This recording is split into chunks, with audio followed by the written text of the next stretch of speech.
6, 5, 4, 3, 2, 1. You'll never have the sacred stone. Oh, this you crazy mother.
What we do here is go back.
Hey everyone, it's Steven and Jesse again, talking about some pro wrestling. If you want to join the chat today, like always, make sure to send us a super chat if there's something you want us to prioritize, whether it's a question or a comment or whatever you want us to talk about. But I'm Steven Jensen, that's of course Jesse Davin, over... I don't know why I'm having such a hard time with this. I don't get it either. Over there, Jesus, that was like... that was... Alright. Anyway, thank you, Net, for subscribing to the channel. Yeah, Nut. What up, Nut? Nut. Anyways, yeah, we're going to talk Raw. I mean, I think WWE has been just bad, so it's going to be fun to talk about, I guess. I watched as much of this show as I could. Jesse stuck it out for the whole show, so... Barely. You know, trooper. I was kind of paying attention. Yeah, so... We're going to rely on y'all a lot today, so if there's anything you want us to talk about, there's also a donation link in the description that works the same as the Super Chats. But before we get into everything, because this is basically going to be probably centered mainly around Raw today, there isn't a whole lot else going on with WWE. Hell in a Cell's this Sunday, but they've only announced 3 matches so far, so there's no point in doing like full-on predictions at this point. Before we talk about all that, though, Jesse, how you doing today? Doing all right, hanging in there.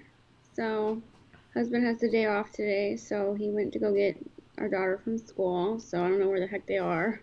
Probably shopping at the grocery store, and she wants to probably look at everything, so... Oh, I don't think she had a mask. Ooh. Does she have a mask in the car? She has her mask in the car. She has to. Um, but yeah, so yeah, other than that, the baby is kicking me in really weird places, and it's making me flinch a lot because it's very weird. So if you see me kind of go like this, like kind of jump a little bit, mind your business. I may scream. It's a weird. I don't remember this happening with Scarlett, but this baby's kicking me in places that are very uncomfortable. Let's just put it that way. So, yeah, other than that, I'm doing good. How are you? I'm good. Just hanging in there, you know. We got what's today? Oh yeah, later today I'm doing a Twitch stream with Kayla, my friend, the Sheenom. So that's gonna be fun. We're gonna be playing some Fall Guys. I haven't played since season 2 started, so there's probably a bunch of these new courses and stuff I haven't played yet. So if y'all want to check that out, twitch.tv/fight talk _. It's gonna be a good time. At the very least, you'll probably see me rage quit, you know, at some point. So Especially with another person. yeah, it should be fun. And Kayla's a good friend of mine. I knew her like in IRL, in real life. When she still lives in Nashville. I lived like right up the street from her in the same city in Nashville. So yeah, I'm looking forward to catching up with her and playing some games. Then the only other thing really happened this week, I guess, really of note outside of like some of the videos I dropped on YouTube for all things MMA was that Raw Underground tribute that I Oh my God, yes.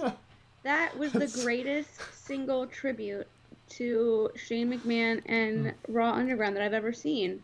It was Thank you. absolutely fantastic. I loved it. It was the greatest thing I've ever seen. So leave the memories alone. If y'all want to check it out, it's pinned on my Twitter. My Twitter's right under me, fight talk _. Yeah. But yeah, that was a fun. worthy of a pin tribute. Yes, I rarely ever pin tweets, but I think That was- this has probably gotten more attention than anything I've ever done on Twitter before, which is hilarious to me. It has like almost 1.1 thousand likes. It has about 32,000 views. Like that's That's this, great. which I did not. I literally thought maybe like 3 of my friends would laugh. Like I literally thought like you, another guy who inspired me to do the video, and maybe some random person like might come across it and think it was kind of funny. But then it was like, Then Matthew of Botchamania retweeted it, and I went yeah, crazy. yeah, Matthew's the man. He is. He's hilarious. Yeah, I've luckily been able to know him a little bit more on a personal level too over the last couple of years. We have a lot of mutual friends. It's such a small world, and like Pro wrestling is a small world. yeah. So yeah, Matthew, he's a good dude. That was cool of him to do that. For a long time, I've been meaning to because they do fan submissions for the endings of the Botchamania shows, like stuff like that. And for the longest time, I've been like, why have I not been sending these to him? Like just stuff like this, like because he could use. Yeah, I mean, what the heck? like I don't know. I got to start doing that more often. It's But wild, bruh. yeah, I just hope I don't get like DMCA'd or something because like that all that That's footage. It's a song that I definitely don't own, and it's all footage that I definitely don't own. That's why I put it on Twitter also. The only thing instead that of, would like, get YouTube. you is the song. That could get you on Twitter in about 7 months. In like Yeah. 2 years, they'll do that. They'll run a copyright sweep, and they may give you a strike, but it's just a strike. You'll just have to go in there and go, I understand. I read the terms. Yeah. Like, So- yo, did you not see the video? Like, are you not like it's Raw Underground, bro? Just leave it. Bro, it's underground. Shh. And that's Uh, and we'll talk about that here in a second too, because like Yeah. there was some stuff about the show that reminded me of the Underground, and anyway, so yeah, I don't even know exactly where to start. I mean, do y'all just want to jump into Raw? Like, I don't know Yeah, if let's there's just jump into Raw, and if anyone wants to super chat or donate something and has another question, it can be related or not. We'll definitely shill to you to answer it if you pay us. So, yeah, we can just kind of go into it since there's really, I mean, this whole show was just wild. Season premiere. Phew. Yeah. Yeah, so I turned the show on, and it's like, I don't know how much I had missed, but it was basically, all I saw was what you basically see in this picture. I saw, Oh, you didn't see the beginning? no, I don't know what happened with The Fiend and Alexa before Retribution came out. Okay. I can tell you that because I was paying attention. So, Okay. the show starts and it's just Alexa in the ring, right? And so she's just in there and she's like, let him in, blah, blah, blah. You know, she says something. I honestly, she's a great actress, but I honestly thought that part was a little bit lame. Just because I was like, okay, she just didn't sound very convincing, which is a very, like, horrible criticism because she's absolutely been fantastic. But she was like, I don't know, she said some creepy, scary fiend stuff. She said, let him in. And then he got his whole ass entrance. He got his whole pay-per-view entrance then. So he has his whole entrance, and what I loved about it was Alexa was just standing there. She's just standing there just like this. The whole time. She didn't move. She was like a mannequin. It was amazing. Very skilled actress she is. So she's just standing the whole time, and then he comes in and like grabs her hand, and they're just standing there, just like you see in that picture. I mean, she stood like that the whole time as he's coming out, and that's not a short entrance. Like, it's very Undertaker, that entrance. Mm. So he comes in the ring, and they're just standing there, and he's like looking all scary, and all of a sudden it's like it's all red, and then it's black, and then the Retribution logo starts showing up, and then it was the best thing ever because like they're just standing there in the ring like just statues. They're doing the mannequin challenge. We're going back to, what was that, 2016 or whatever? Yeah. We're going back to 2016 mannequin challenge. Retribution just comes in. They're like banging on the announce table. The what are they called? The announcers are like selling it. They're like, oh my God, it's Retribution. Oh my God. And they just could not be bothered. Could not be bothered. It was hilarious. Could not be bothered. They get in the ring. They have kind of a stare down, I guess. A mannequin off. And then the lights go out in the Fiend way, and then they just kind of are like, all right, bye. Nah, we're not going to do any of this Retribution stuff. And then the Hurt Business comes out, and it's like, oh, okay. But, yeah, that's how they started. But it was just hilarious, just a no-sell. The Retribution no-sell by Alexa and the Fiend was just amazing. So we're basically in a spot now, if I understand correctly, that so Retribution are definitely heels, and the Hurt Business are definitely heels, but fighting the Hurt Business. But the Fiend is a face now, right? Like that's because like he's fighting two heel groups. I don't know. Or I think it's because this is how they kind of turned the Hurt Business face, because the Fiend did the Fiend kind of stare them down? I can't remember. I think at the end. The Fiend yeah, he did. Yeah. It looks like he might feud with like both groups. Down like an alliance. Telepathic alliance. Yeah, maybe that's kind of, I guess. And then also like the Hurt Business like just beat up Titus O'Neil for no reason last night and stuff. So like they can't really be faces.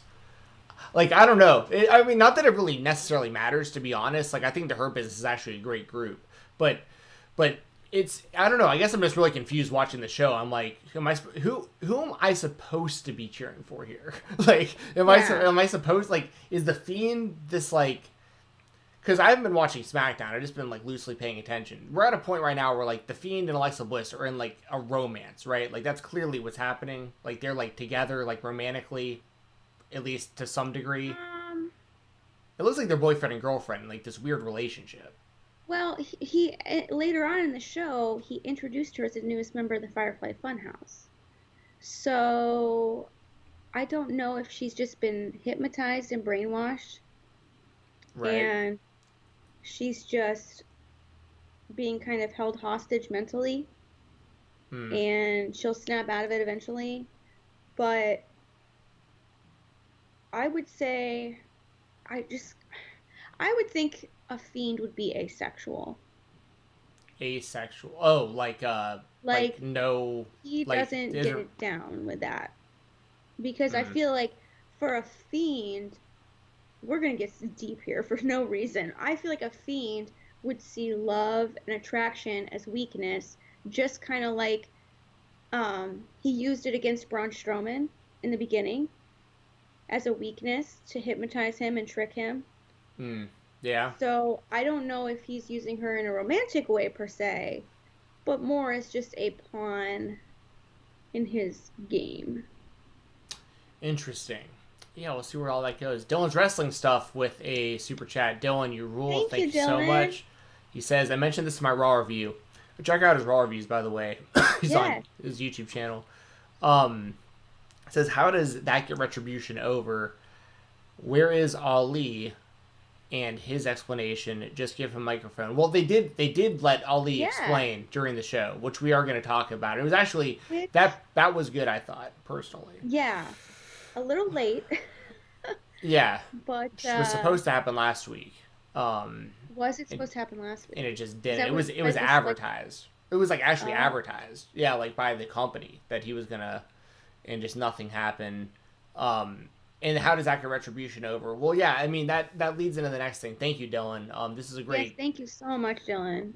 This is a great way of transitioning into this here, because your question about how does this get Retribution over, that's a very valid question, because in this match, the Hurt Business beats Retribution clean in a 4-on-4 match, and not only did Lashley like make someone tap out, he made Dijak tap, or whatever, the T-bar tap out, which is the Twitter god. Well, and he's, of all the people in Retribution, he's the one who, I mean, I think Ali is super talented, like there's a lot they can do with him, but Dijak is like he has everything you would want out of like a WWE main event superstar. Like he's a big guy who's super athletic, can do high flying stuff, power moves, everything, does it all. And I don't know why. I mean, I'll just put it this way. I don't know why it wasn't Slapjack in that full Nelson. You know what I mean? Or even Mace in that full Nelson. Like, they got to be, of all the people, protect T-Bar. Like, as stupid as the names are. Like, I mean, this guy is, like, really, really good if given the opportunity. Now, then again, so could Slapjack and Mace, I guess. But, like, T-Bar has, I'm trying not to laugh as I say all this. T-Bar. Teriyaki barbecue. Yeah, T-Bag. As I'm sure everyone, I mean, sure, like, I'm the 1,000th person to say that.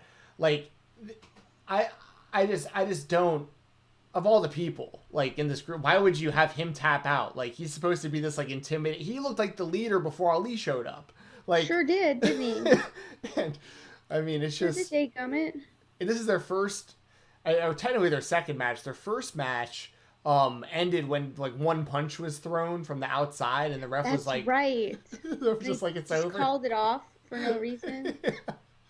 So I mean, this was weird. Yeah. It just,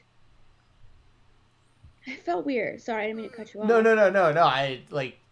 I'm with you. Like, I don't understand how you could possibly book that. Like, they've technically lost their first two matches. Like, they're supposed to be this, like I've seen people kind of, like, loosely making comparisons between them and, like, the Shield, and I'm, like, literally laughing my ass off, like, holding my stomach. No. I'm laughing so hard. I'm like, this is the only similarity between the Shield and Retribution is that they attack people. That's literally it. Yeah. Like, this is, like, a weird, and maybe, like, wearing black. Sure, but you can say that about, like, every villain in WWE history, pretty much.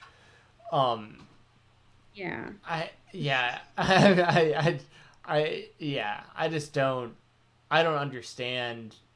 I mean, Ali, once again, he cut a good promo, which we'll talk about. I might as well talk about it now since it's related to this. So Ali basically cuts this promo and admits that he was a SmackDown hacker the entire time, that he can get into people's cell phones and stuff like that, which also, for people who probably, I mean, most people probably forgot this, and, like, I did until kind of alluded to it, but he was talking about, like, multiple devices. He wasn't talking about just being able to, like, get into computers. You can get into your phones. You can get into all this stuff. And I remember, like, years back when there was that whole thing with, like, Corey Graves getting, like, phone calls from people and getting, like, the inside scoop on stuff that he, like, talked about. Who punched Enzo? Yeah, and it was never resolved as to who that was. Yeah, that it was his contact was. Maybe it was Ali the whole time. They could even just say that. Like, just tie it into any loose end that was never... He was the anonymous GM. Well, that was Hornswoggle, if you remember. But yeah, that was another one of those where they literally just like, all right, let's just kill this GM thing. Just have it be Hornswoggle so everyone forgets about it. Hornswoggle was a cover. Yeah, maybe, yeah. So Ali, like, 10 years or so... IRL. There you go. He's too busy fighting crime, for real. Yeah, so yeah, sure. Why not? Any storyline that the WWE has not. GTV, for those of you who might remember, it was a weird backstage camera thing in like the late '90s that everyone thought was going to be Goldust, and like it wound up just never being a thing. Maybe that was Ali too. 20 years before he debuted. I don't know. Either way, the promo was good. Ali came out and he actually did a really good promo talking about how he's been the hacker this whole time, and the company didn't want to get behind a guy named Mustafa Ali and like all this kind of stuff. And I thought it was a really, but on the same token, and I don't know if WWE's goal is to make everyone right now seem like a tweener instead of just like a straight heel or babyface, because there is sympathy to the Retribution group. Like, if you look at the story for what it is, these are people that were basically held down by the company, promised opportunities that didn't get them, so they're trying to do something about it. And Ali's reasoning is like pretty valid. He's like, basically because my name was Mustafa, they didn't think that I was like pushable. Like, and I'm gonna prove to people it doesn't matter what your background is, you can be successful. And like that's like a very babyface tale right there. That's a very babyface, exactly. So I'm just so confused watching all this, because then you have, like I said, the Hurt Business, which is literally like the foremost badass dudes in a group together, just beating people up, and like they're the only people standing up to Retribution outside of the Fiend. So you want to cheer for them. Yeah, that's weird. But then they beat up Titus O'Neil, who's like just trying to join the group. And Ricochet. Man. He doesn't deserve that. He's such a good dude. Yeah. And then you have he in real life, he's definitely, I mean, he's like the poster boy for that company. A literal angel. Yeah. So especially here in the Tampa Bay area, like true. Does great work, but regardless, he still got beat up. But what do you think about all that, with like not only just Retribution losing this match, but just clean by tap, not even like getting knocked out, like giving up. I hated it. And then hated it. Yeah, and then what did you think about the promo, and like where do you think it's like heading? I thought the promo was interesting. I expected it because I'm a member of Fightful Select, and Fightful Select had told me that Mustafa Ali was going to be revealed as the hacker on SmackDown. So, or not, the SmackDown hacker on Raw. Yeah. Because what are brands anymore? Right. And I thought the promo was a much needed boost. However, it would have looked infinitely more badass had they gotten a win. Yeah, for sure. Like, it's frustrating because while in one sense I want to give them grace and give them time to explain themselves for their loss and kind of build themselves back up for some reason, but it's like, in the other sense, I'm kind of mad because why should I care? Why should I care about this group of people, these hackers, who can hack into my phone? They can hack into, our, stream on the TV. They can, tear ropes and throw cinder blocks into windows and turn over cars, but they can't win a match. Why should I care? Why should I care? Right. And I want to care. I really do, because I think it's interesting. I think it's different. I think, well, it's not really different, but it's different from what we've been used to. And I like the actual people within Retribution, and, for their sakes, I want to give them, a shot, and I think it's kind of a fun premise, WWE did us dirty, so we're going to come in and wreck, and we're just going to do stuff. But to me, it's like, well, you lost. That's no wonder WWE did you dirty. Exactly. You can't win a match. Thank you. You're literally I don't know how I shouldn't say you're, I think, saying what a lot of people are thinking. Like, this is exactly what's going through all of our heads when this stuff is happening. It's like, it just makes them all it's like we were held down because we weren't getting opportunities, and then you get an opportunity and you lose. Yeah. It's like, that's the most frustrating thing to me. And I don't know if that's throwing shade at us as fans and telling us to shut up or what. I'm hoping that this goes somewhere, but given the track record of WWE, I'm a little nervous. I don't know. Ali I was hoping he was going to be the saving grace, and then they just don't mention him for an entire week because the draft happened. And then he comes on and, he cuts this really great promo. I mean, fantastic promo. But after his little groupies take an L. So it's frustrating. What it looks like to me, and I could be way off on this, but it looks like they're really trying to build up like groups and factions again, because like they're using a lot of like pairings and trios and stuff, even though they just broke up the New Day and Lucha House Party. But there's, you know what I'm saying, like there's a lot of this going on right now.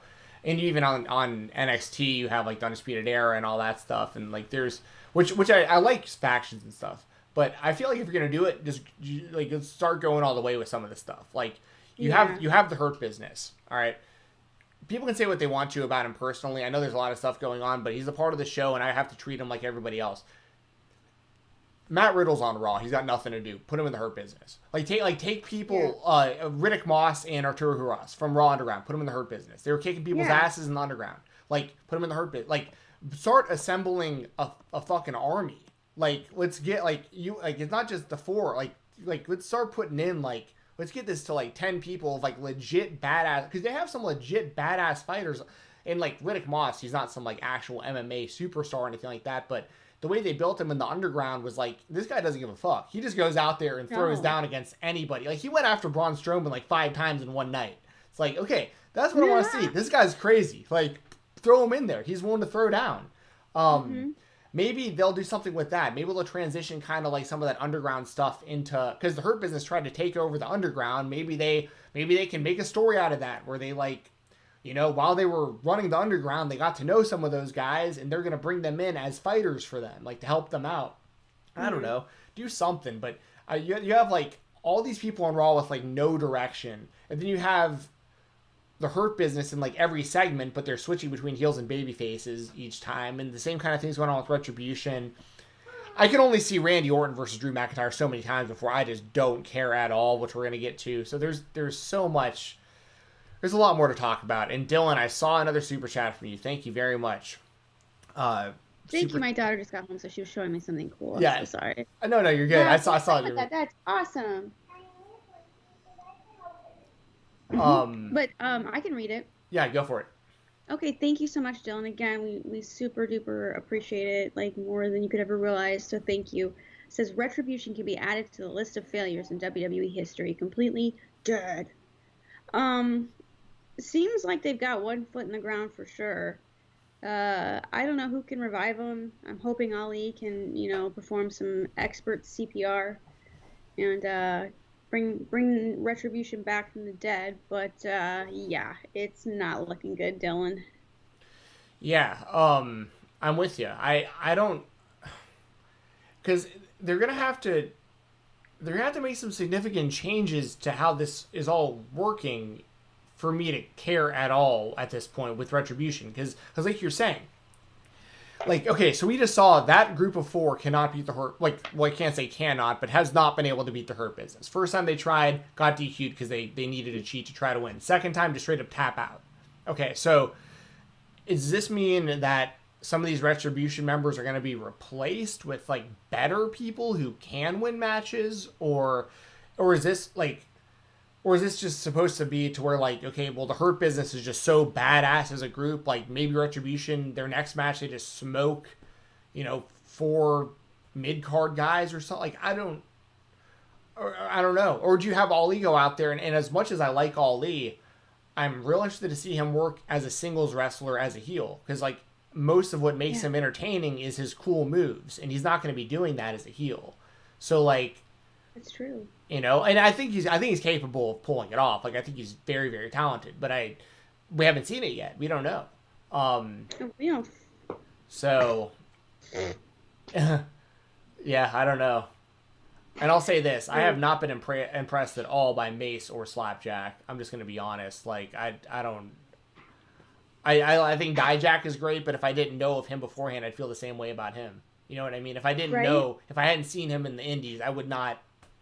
I'd feel the same way. I'd be like, all these guys are no good, Yeah, they are silly.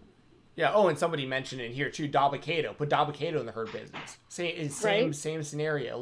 Yeah. Let's talk about this because this is the next thing anyway. So like we had AJ Styles versus Matt Riddle, and AJ Styles' new bodyguard is the guy who was watching the door for the Raw Underground, the really big dude, Biggest man ever. Yeah, and Tallest man.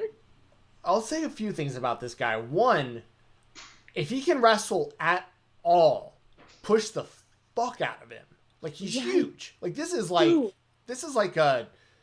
kind of guy that would make like Sports Center on like be like, oh my god, look at this guy. Look at this guy. Yeah, WWE's new top superstar is legit 7 feet tall and can do a moonsault or whatever. I don't know if he can do a moonsault, you know what I mean? But I'm just saying if he can do anything even like competent in the ring, like you got to do something with that guy. You've given Great Khali the damn world championship. Like do something with this guy. Jordan, I don't know how to pronounce his last name, but yeah, I know his first name is Jordan. Omobihin. I'm not. Omobihin. Yeah, I'm not sure. I am not sure how to pronounce that, to be fully honest, but I'll just refer to him as Jordan. Jordan. J-O. J-O. Get KO'd by J-O. There you go. Step on you. But this is when I knew for sure, because we had seen the reports, I had made the video and all that stuff, but no one has like actually from the WWE like announced like Raw Underground's dead. And this was the clear-cut signal for me, was like, there's no one watching the door. There can't be anyone in there fighting. He's not protecting Shane. There's nothing. The Underground's gone. There's no Underground. I tweeted it myself. I saw a lot of people agreeing that this should have been Abyss and not Jordan, because like that Abyss with Styles on SmackDown was so good. But what did you think about all this? Because at the end of the day, Styles winds up getting the win, but it's because Riddle, who is a legitimate badass UFC fighter, like who was a damn good UFC fighter. He actually had a record for 11 years that just got broken this past weekend for most ground strikes landed in a 3-round fight. Like, so he was damn good. But he lost this match because he went to the outside. Jordan like clinched his fist. Yeah, and he went. Yeah. And then Matt Riddle got scared and ran away from him right into the Styles Clash. And I was like, why? I get that I get that Jordan's huge.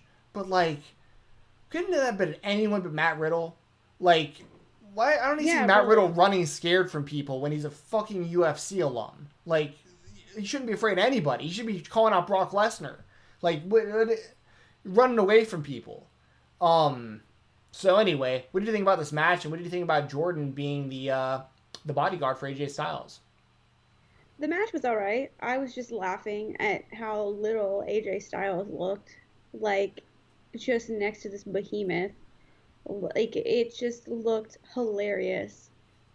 It's interesting. I think that Jordan is a very interesting character, I guess. I mean, he's a real person, but it's an interesting way. It was interesting to put him with AJ Styles for one, because AJ Styles doesn't need protection. AJ Styles doesn't need like a security agency. He's not a Seth Rollins, you know. He's not a chicken poop heel, you know. He's AJ Styles. He can very much well defend for himself, no matter his size, you know. So that was interesting to put him with AJ Styles. Especially because AJ Styles is not like the tallest person in the WWE, like not even close, and just made him look so small. It was distracting, honestly. It's interesting though. I think AJ Styles is unstoppable enough without a large man standing around looking intimidating for him. So with a tall man that is very scary, like standing around, who could squish me with his like big toe. I mean, he could go after any championship he wants, honestly. Like, who's gonna stop that huge tall guy? Yeah, I don't know short term exactly what'll happen, but like I'd imagine. No idea. but long term, what's inevitable is eventually AJ will turn on him, and or vice versa, and AJ will make that guy look like $1,000,000 whether he can wrestle or not. So I mean that is one thing that makes sense about the pairing is like if you want to get this guy screen time and you want him to be ringside watching literally. I mean, arguments can be made for plenty of people, but I'd put AJ Styles, in my opinion, is still up there as like one of the best wrestlers in the entire world, any company. And you get to watch him wrestle from ringside. And then my husband doesn't have to go jury duty. Oh, he nice. Completed his service. Nice. But yeah, he'll get to watch one of the best in the world from ringside. He'll get to learn a lot, and then whenever they have a match, like, I mean, if Jordan can even, once again, I don't want to like minimalize like what he's capable of because I just don't know. I've never seen him like actually wrestle a match. But if he can work at all, AJ Styles will make him look incredible. Exactly. So, and maybe and you just really brought up a great point. Like maybe him being paired with AJ Styles is like actually a really good thing for Jordan because maybe WWE thinks very, very highly of him and wants him to go over. Sorry, they're playing doctor. And the best person to put him with would be AJ Styles. The best person to make him look like $1,000,000 would be AJ Styles. Obviously, eventually, I don't know what they're going to do in the meantime, how they get there. But if you want to get with anybody who is going to make you look good, going to teach you how to look good, and keep you looking good, I mean, it's AJ Styles. So I think what you said was very, very true. After that, we had Asuka and Lana. This was for the Raw Women's Championship. I watched a little bit of this. I was watching football at the same time. I mean, from what I remember, Lana got a little bit of offense, and most of it didn't look very good, but like some of it was alright. It lasted longer than I thought. And then I don't know what the hell's going on over there. But getting a shot. Gotcha. But then Lana went through the announce table again, so which I missed, but Jesse informed me of beforehand.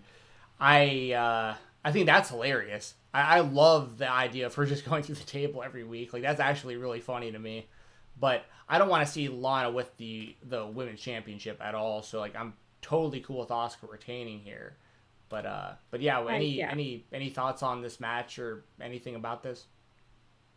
For some reason, my husband and I both were like, oh my God, Lana's going to win this, isn't she? We were like, oh, like, oh man, they might do that. Yeah. But she didn't, thank God. No offense to Lana, but she did get a lot of offense in, which was interesting against Asuka. So, it wasn't bad. I mean, it wasn't a bad match. I mean, it was a match between Lana and Asuka that happened. And Nia Jax decided to show up and say hey, and so did Shayna. And then, Nia just said, hey, Lana, look at this table, and just threw her right through it. So there you go. Yeah, just keep putting Lana through the table each week. I'm good with that. I mean, yeah. Yeah. In this match, I didn't pay attention to. I don't know what I was doing. I was laughing because the Riot Squad's on Raw or SmackDown. I mean, my God. It just doesn't matter, but I know what you mean. Yeah, I saw Sean Ross Sapp complaining about that on Twitter as well, which he has every right in the world to do. I know that some people like they try to justify all this, and like here's the thing, like me personally, I know me and him differ here. I don't think there should be brand split at all. I think that they should the best people should wrestle on as often as possible. There are enough wrestling companies out there at this point where like AEW exists, New Japan exists, Impact exists, ROH exists, the Indies when, without the COVID stuff and, they're making their returns. Like GCW is running a lot of shows and there's a lot of indies. Like the Southeast, there's a lot of indies running right now and stuff. So like there's opportunity. I'm not saying like I want people out of a job. Like that's definitely not like the point of what I'm saying. But it's something where like I just don't think you need. As a fan, I don't want the brand split because if there wasn't a brand split, I'd probably watch Raw and SmackDown every week Because a Yeah. lot of the reason I don't watch the shows is because there's a lot of talent I just don't want to see on the shows. And I'm not saying that's the case for everyone in this match, but it's one of those things where, like, okay, so you make a brand split. All right, let's deal with that. Well, there was a draft last week, and this team here, week. and this team here is not on the show anymore. And I get it. It's like, oh well, but Steven, Farewell. but Steven, the women's tag team titles are defended on both brands, so anybody can wrestle for them. Well, that's stupid. That's really fucking stupid. Like, if they're gonna be on both brands, like, that's fine. But that's the champions. The champions go to each brand. By that same logic, just anyone can show up anywhere. Like, and the same thing happened here. With not with this. I didn't even watch this. That just looked like. Once again, No. I don't need to see a. Elias got some tunes though. Did he? I was about to say I don't need to watch like a mediocre. They were not bad. They were not bad. Yeah. Okay. Well, good for him. I didn't expect to hear that. And I don't want to skip too far ahead. I was gonna say that the Otis thing also, like, we'll talk about it, but like, he's on SmackDown too. Like, and I get that he was in a mask, but it's like, what's the point of doing these drafts and then within a week it just doesn't matter? Like, it's such but to be fair, I have to bring this point up because this surprised me. I was watching football. I guess it was a couple weeks ago with my family, and the games are on Fox. So they're running all these SmackDown ads during Fox. And my dad was like, oh, that's pretty cool. They're doing a draft.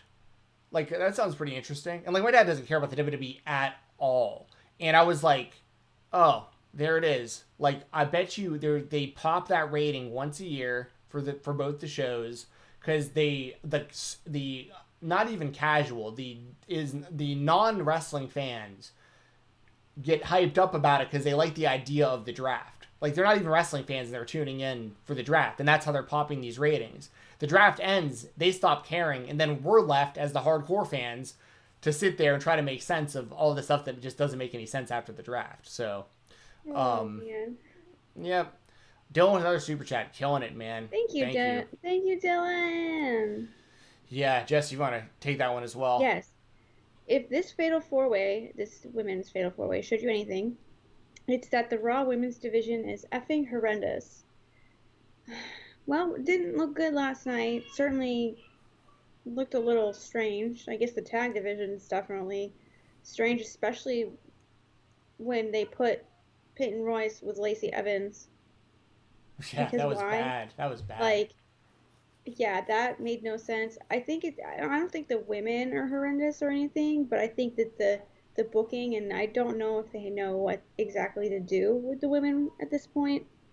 But yeah, no, they have some explaining to do, Dylan. I definitely agree with that. So thank you so much, Dylan. We really do appreciate it. Yeah, and I'm with you, Dylan, to a degree, because part of the issue also is like the overall women, that the WWE has signed. I'd say that in comparison to all the other companies outside of, well, even including Impact, I think Impact has a really underrated knockouts division. They got a lot of really good talent there, but I think that WWE has the best amount of the most women's talent, if that makes sense. Like, if you like, but not all of them are like, but they're not all of them are like are a part of the show at the moment either. Like, Charlotte's not there, and she's like huge for them. Becky obviously not being there, that's huge for them.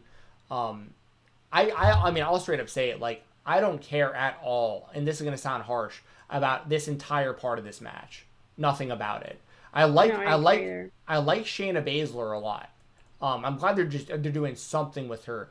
And I am not an Nia Jax fan, but I do like the team of Nia and Shayna together. Yes. I think that is a good dynamic. But the rest of this, I could totally go without seeing on Monday nights. And that's the Dylan's point, I think. Is like, okay, so you have some really good talent right here.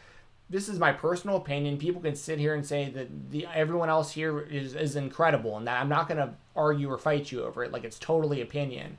But when you have these two, and then you have like a couple others kind of sprinkled in, I'm with you, Dylan. I don't. It's not looking good. If you look over on SmackDown, I'm gonna be a little off because of the draft because I didn't pay that much attention. But you're gonna have what Bailey over there, Sasha over there, who are both super Billie talented.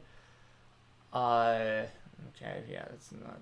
Yeah, I'm trying to think of like I'm trying to make a point of like SmackDown having a good roster, but I might not be able to do that. Bianca Belair, she's all right. Naomi's all right. Oh yeah, she put it on her, man. She could run the women's division. So there's still some, and then NXT's got some good ones as well. I mean, like Oh yeah, I think, NXT is top tier. Yeah, like Rhea Ripley, Io Shirai, Candice LeRae. Like they got Storm. Tony Storm. Yeah, they got a lot of. So it's really so Dylan. I think kind of, and you are saying the Raw Women's Division. So you are, and I think if you're looking at just Raw, true. I think that you're making a really valid point. I do. Yeah, I agree with that. Sure.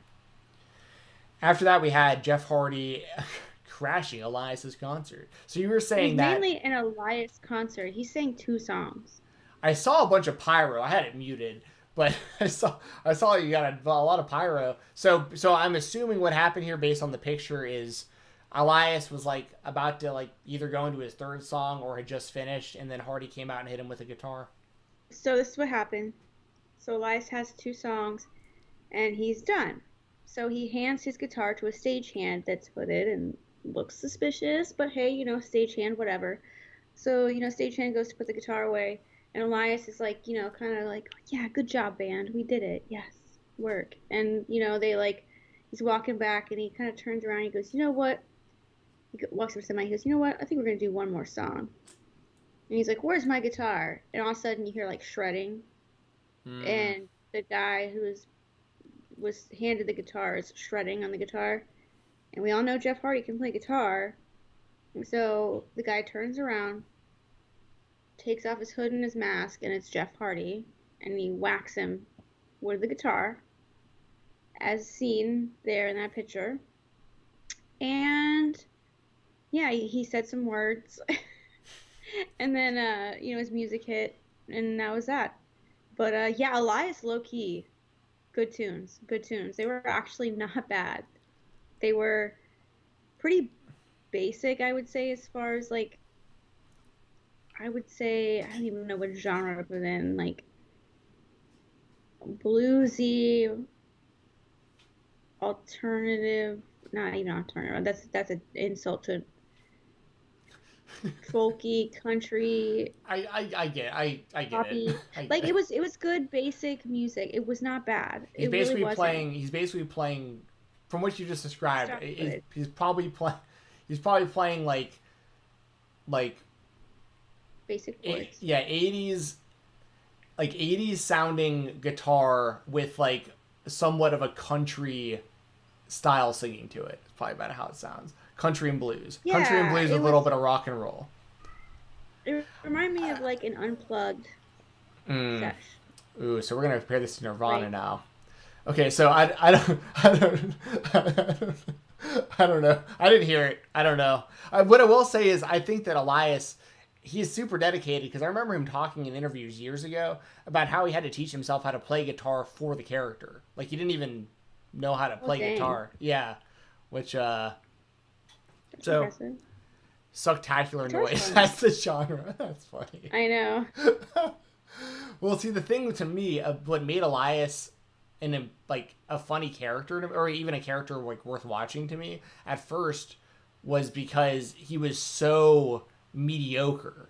Like, that's what I thought the character was initially, was like, Yeah. this guy keeps not calling play. himself, he was calling himself like the vagabond and like this, the drifter or whatever, and he was, going city to city, sharing his music and spreading the word, to walk with Elias, and then he'd go out there and it was like, it sounded kind of, I don't know if you've ever,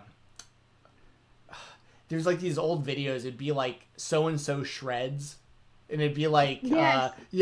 like that should have been the gimmick, is like, he's going out there and just like really poorly playing these songs that everybody Yeah. knows, which is what he was kind of doing, because he was just really novice at guitar and singing at the time. I thought that would have been way better than him being an actual musician, because, everyone knows he isn't a real musician outside of like the WWE, like the Yeah, he WWE's. reminds me. Yeah. I'm sorry. Go ahead. Well, I was just to say, like, we know, like, Jeff Hardy has an actual band. Chris Jericho has an actual Yeah. band. Like, there are, like, Elias is only a musician when it comes to, like, WWE produced CDs that he's done, kind of stuff. Yeah, I will say it. While it seemed his guitar skills had improved, he was also playing on an electric and not an acoustic, which is far simpler to shred on. Yes. So I can't really gauge his true ability. He was lip syncing. Sorry, I'm plugging my computer in. Okay, so I mean, I assumed that, but like, it was pretty clear that he was lip syncing. He looked. I mean, it looked to me like he was lip syncing. Looked like he was actually playing guitar. I mean, as a guitar player myself, I mean, it looked like it.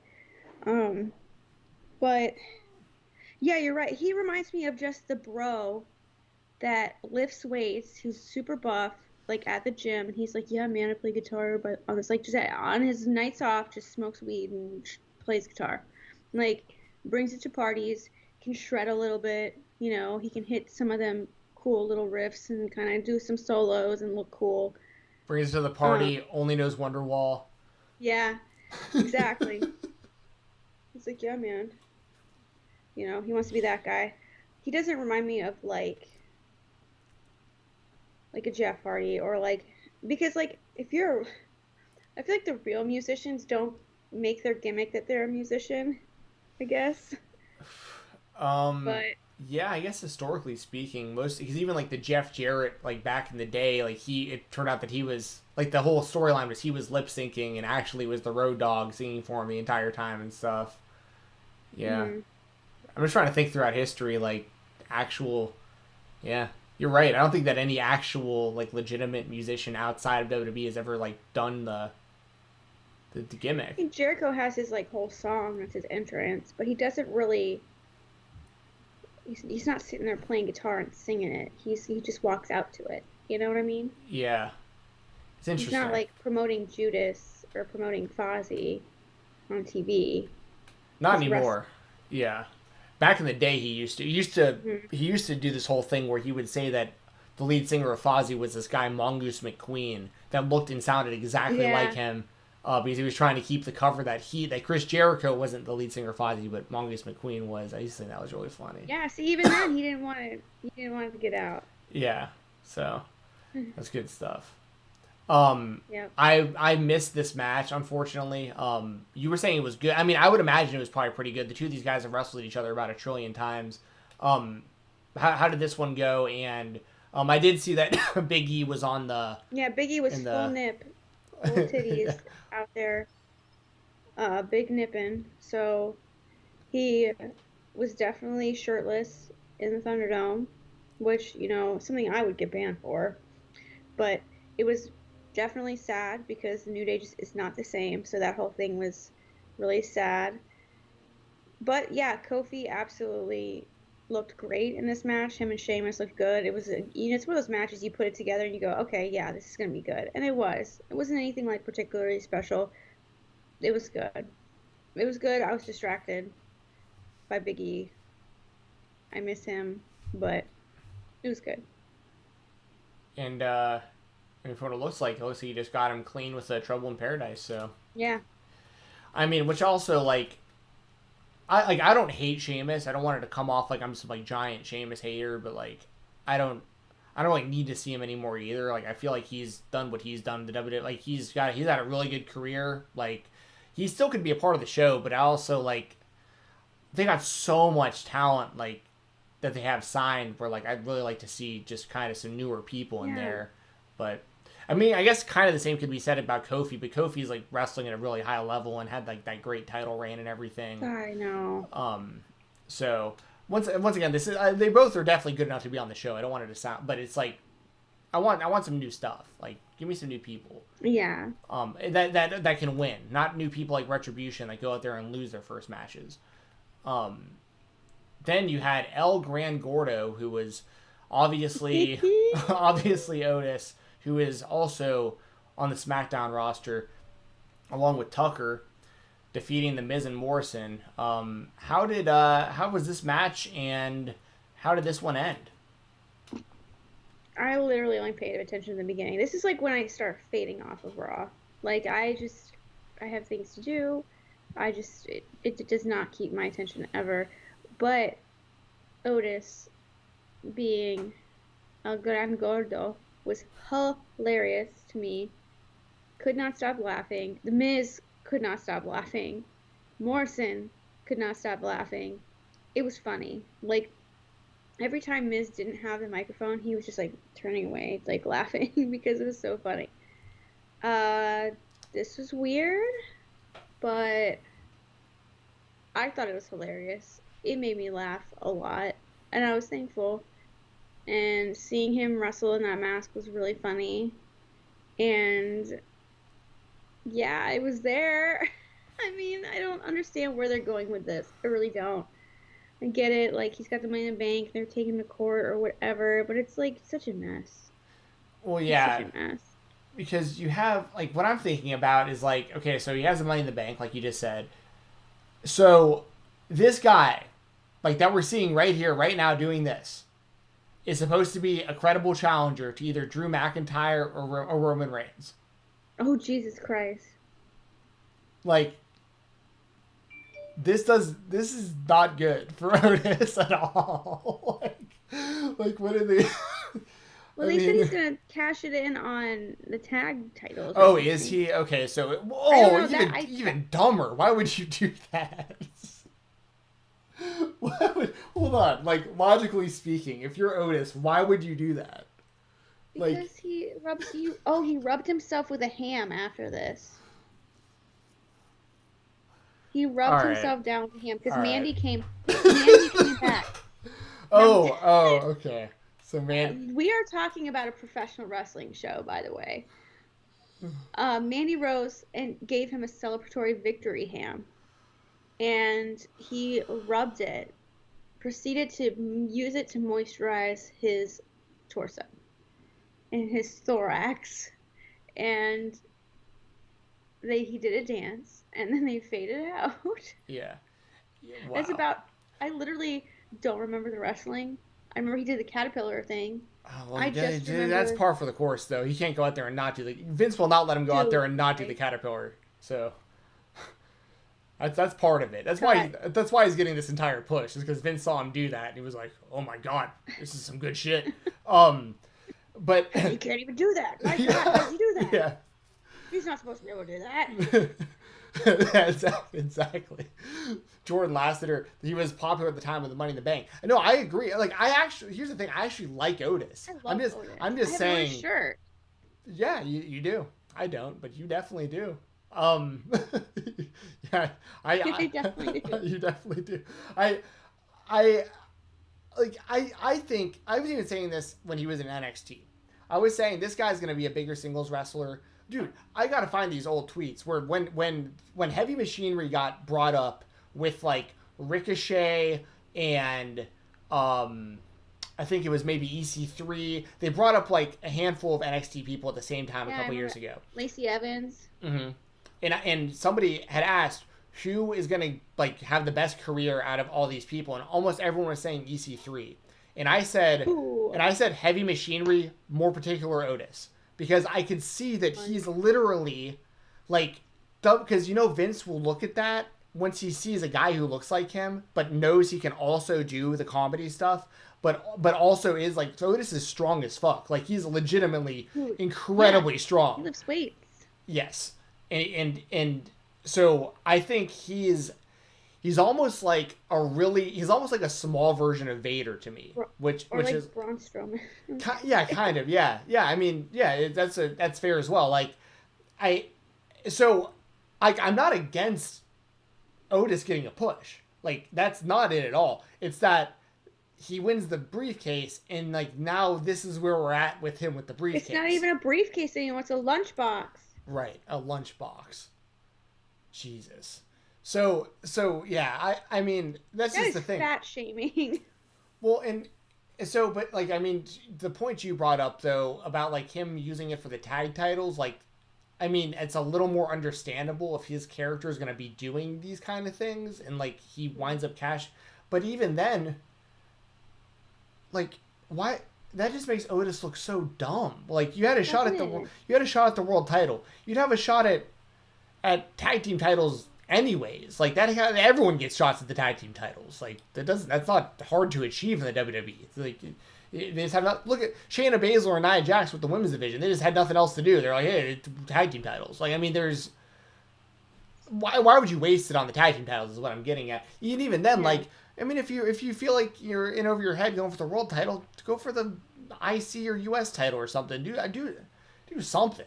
But go against Sami Zayn. Absolutely. Yeah, I mean, that would actually probably be really good. But like the problem I would have with him doing like the world title thing is like, imagine him standing face to face with Drew McIntyre right now. Like after like all the things Drew McIntyre has done since WrestleMania, and then you have Otis.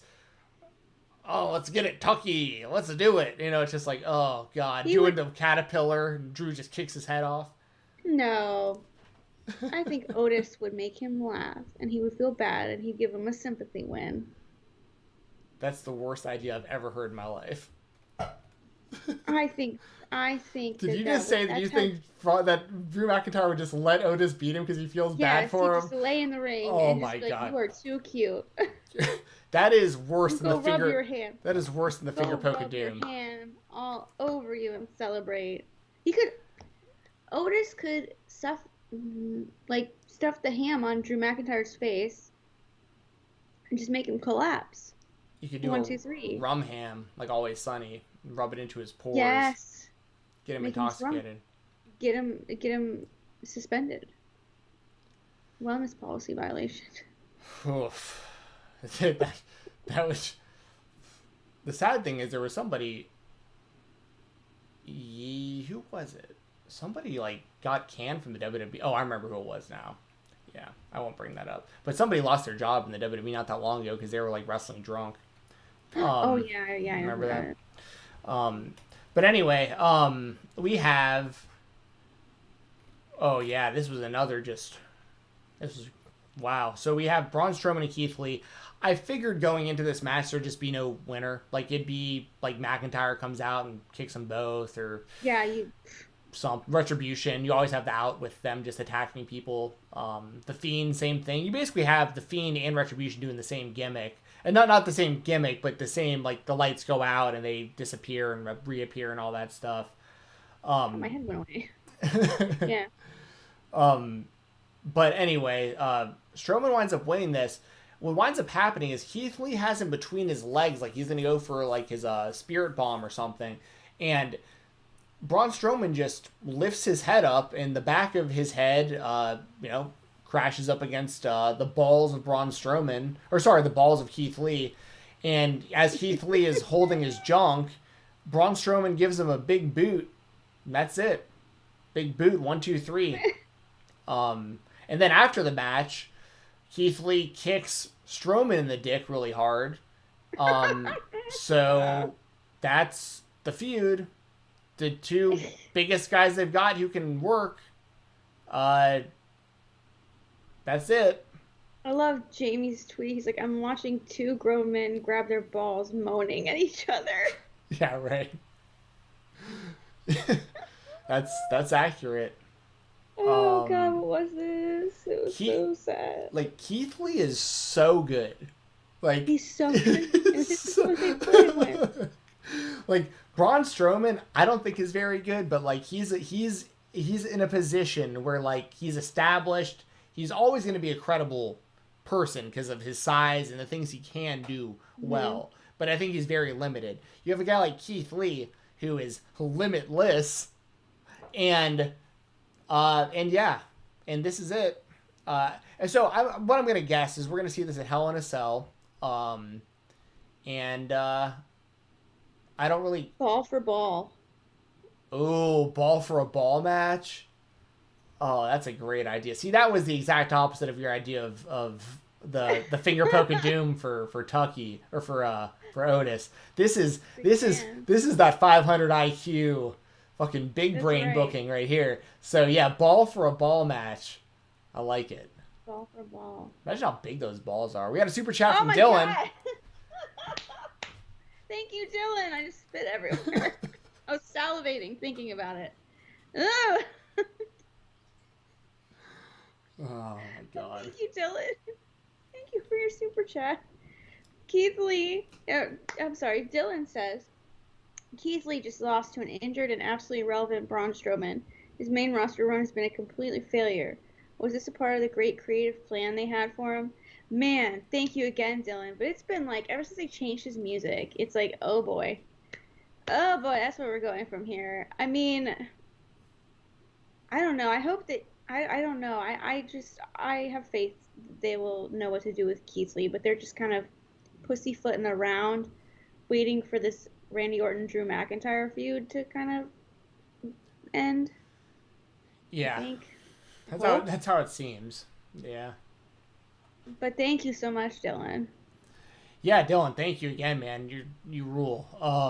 Yeah.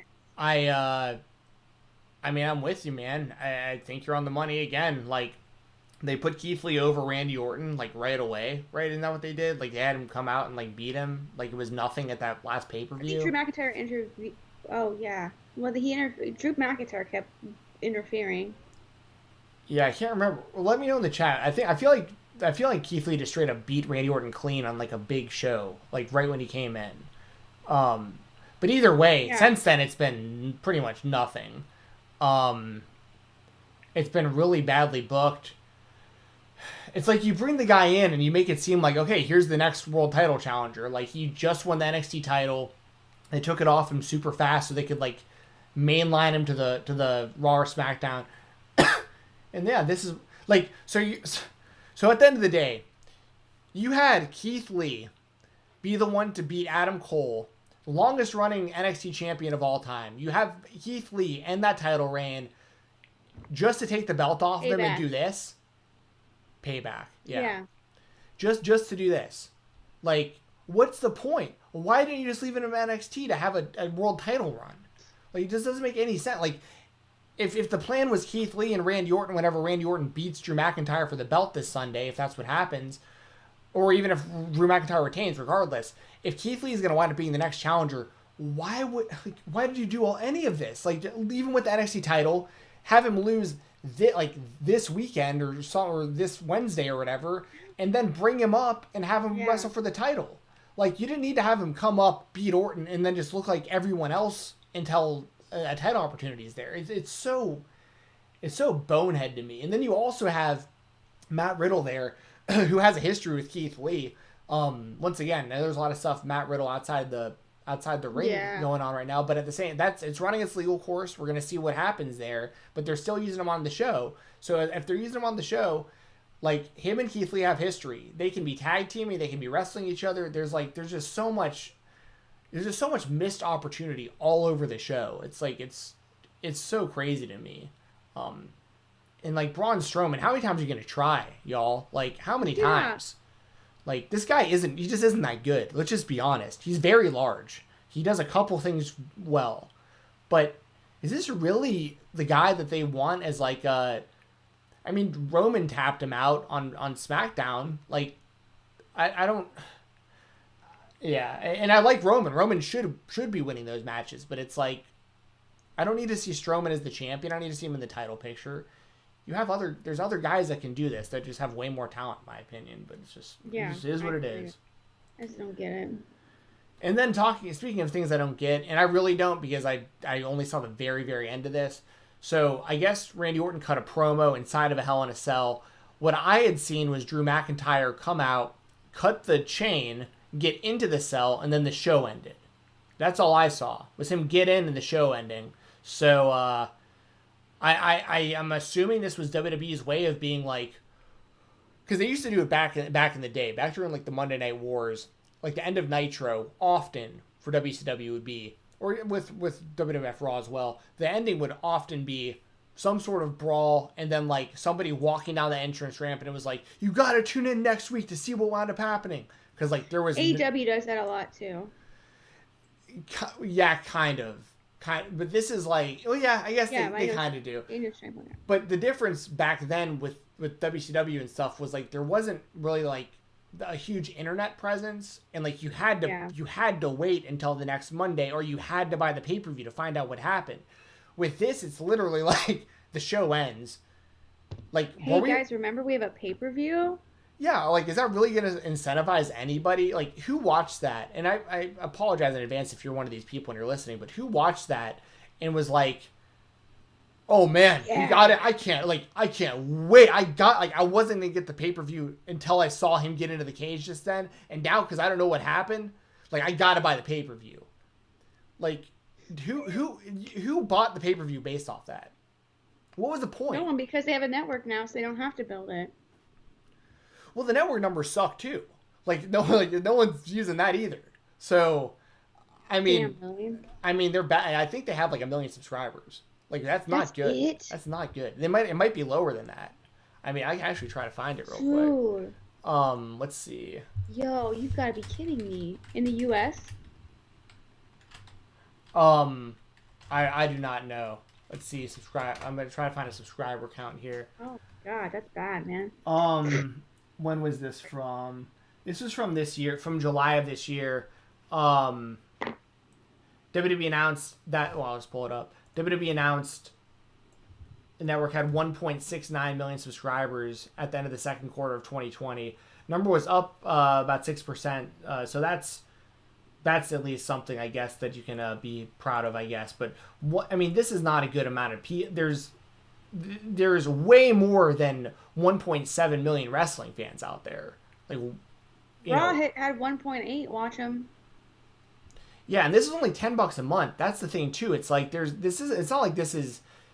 It's something where if you're even like kind of a wrestling fan, you should be willing to pay $10 a month for all the stuff on the WWE network, and only 1.7 is. Yeah, for $10 a month, you get the entire WWE archive and more. It's definitely worth $9.99 a month. We are in the middle of a pandemic though, so I kind of get it. People got to. Well, this was from second quarter 2020 July. So yeah, I think we had been a couple months into that. Yeah, so yeah, that's fair. I mean, I don't know. But it's saying that it was 6% up from that same time last year. So there was actually 6% less people before all of that. Crazy. Yikes. Jordan last year, I use gift cards. That's good. Yeah, that's good. That's what I would do too. Yeah, we don't have auto renew. But I don't know. Do you have any thoughts on this? Like, is this pretty much what I kind of expected it was, or was there something that Orton said that I missed that was like worth talking about? Or no, he just cut a good promo. You know, good old Randy. You know, he's gonna cut a good promo to end the show. Like good old Yeller. Wait, no, isn't that the geyser? What's the geyser? The geyser. The thing in Yellowstone that goes off. Like, on the dot, you can tell time with it. Oh, I don't even know. The geyser. It's the old Yeller. I don't know. Old Yeller was like that dog. That's the dog that gets shot, but yeah. Spoiler. Spoiler. Yeah, 60 years later. Spoiler. Sorry, you're reading that book for school. I apologize. He's just kind of like, you know, he's gonna. Spoiler alert! Old Yeller gets shot at the end. That's awesome. Oh my god. Oh man. Spoiler alert, Darth Vader is Luke's Faithful, father. that's it. Spoiler alert though. Spoiler alert. Old Faithful. Old you were saying Old Yeller. Oh wow. Well, it's Yellowstone. Yeah. Awesome. Oh man. Oh, Raw has broken me. Well, yeah. Yeah, it was fine. Ooh, what the hell? There's thunder. What the heck? Yeah, it was fine. It was fine. He had a chair. I'm just gonna throw it at Drew McIntyre. I'm just ready for this feud to be over, honestly. They've wrestled, like, so many times for this title belt, and it's like Randy Orton has lost literally every time. there's like no actual reason that Randy Orton should get this title shot other than the fact that he's Randy Orton. Like logistically, it does not make sense. So, but it'll be good because it's in Hell in a Cell. So, and the cell's red. So, it should be spooky. I expected this to be significantly worse than the other Hell in a Cell match, so I'm going to be totally honest. I think Uso and Roman are going to kill it. Oh, gosh, yes. So, I am looking forward to that. So, it's not all bad when it comes to WWE. There are a few good things. Like, I keep saying, like, I think Roman Reigns is just the best as a heel. I just love it. Yeah, so good. Yeah, I don't know. I don't really have much else to say about the WWE at the moment. I don't know if you have anything else you want to talk about, or should just start talking about the sponsors and call it a day. If you guys have any, thank you so much to Dylan for giving us super chats. We really appreciate it. Thank you to the chat for being very engaging. I noticed the chat was really discussing a lot of things. Thank you so much, chat. Like, for real, you guys have been awesome. You guys have any, like, last-minute super chats while Steven is going over his sponsors, and then I'll go over my spiel. If you have anything else you want to say, if you have any statements or predictions or whatever you want to say something, and it'll be on the screen. We'll say it vocally. Because this also does go out. I have an audio feed too, so like everything that y'all talk about, like we make sure that everybody, even if they listen to this afterwards, they still hear your questions and your feedback and stuff. That's why we read them out loud. So, just go ahead and do that while we're kind of going over our spiel, and then, excuse me, after we are both done, we will definitely get to your question statement. Prophecy, whatever. Yes. If you have a prophecy that you'd like to send our way, yes, we'll be happy to. We can be bought. We've made that very clear. So I'll show out anything. Yeah, like a cult or like anything. Yeah, just let us know. Well, I don't know about that, but we'll see. I don't know. Yeah, we'll see. We'll see what it is. Enough. Maybe enough. Everything has a price. Yeah. If you have like a product that like not many people are buying because it's not a very good product, but you like pay me to endorse it, I might endorse it. I don't know. Yeah. I'm trying to think of something funny, but I couldn't think of anything funny. If you got a shake, if you own like a shake weight company, you want to get me one of those to use on screen? Oh my god, yes. Yeah. You sell pre-worn underwear? No, God. Pre-worn underwear. That's actually. Oh yeah. About to say. That's actually a thing. We'll get to that when Jessie shouts out the stuff she's got going on. Oh man. Yeah. But anyways, let's go over the sponsors. Starting with Music City Toys and Collectibles. They are the best. They are super nice people and they'll give you really fair business. They have action figures, DVDs, autographs, magazines, anything you can think of pro wrestling wise. I get a ton of stuff from them. They do stuff on Facebook where they do live sales and stuff like that, where like they're literally on video and you can buy things through them live. And they also constantly just post stuff on their page. So like there are times where I'll jump on there. There might be a figure that I've been thinking about getting, and maybe it's a little too much on eBay or something. And I go on there and I'm like, well, that's the figure I was looking for, and it's cheaper here. And I just hit them up right over Facebook. They tell me if they've still got it or not, and they send it to me the next day. Super, super easy. And like I said, I can't stress enough. If you're like, especially if you're a hardcore collector, you're always looking for kind of different sources to find figures and whatever you collect. And for me, Heroes and Legends has been a gigantic help because there are some very particular things that I collect that, like for instance, the WWF Just Toys Bend-Ems, like once you get to a certain amount of having a certain amount of them, it gets really, really hard to find the rest of them at like a fair price. And Heroes and Legends is consistently able to beat prices of what I'm seeing elsewhere and stuff on that kind of stuff too. So they're awesome. Give them a follow on all social media. Just find Music City Toys and Collectibles. Them, along with all the other sponsors, by the way. Jesse's been kind enough to put all of their information in the description of this video too, so you got direct links to all this stuff as well. As well as, WrestleRumble.com. The giveaway is this weekend. So October 25th, I believe, is the date, right? Yeah, October 25th, this Sunday. That's going to be the Killer Belt giveaway at WrestleRumble.com. The entries are only $1, and these are the prizes. First place is going to get a Hardcore Championship and a custom Jason mask from Friday the 13th Part 3. And when I talk about these title belts, these are the real deal replicas. Like, I say real deal replicas, obviously. That's kind of an oxymoron. But they're the replica title belts that you would get off WWE.com that cost usually around like $400 or so. Second prize is going to be a Fiend replica championship belt and a custom Jason mask from Friday the 13th Part 4. Third place is going to be a Jeff Hardy custom championship belt. And fourth place is going to get 2 mystery belts. So all those prizes are insane, especially if you're like a horror fan.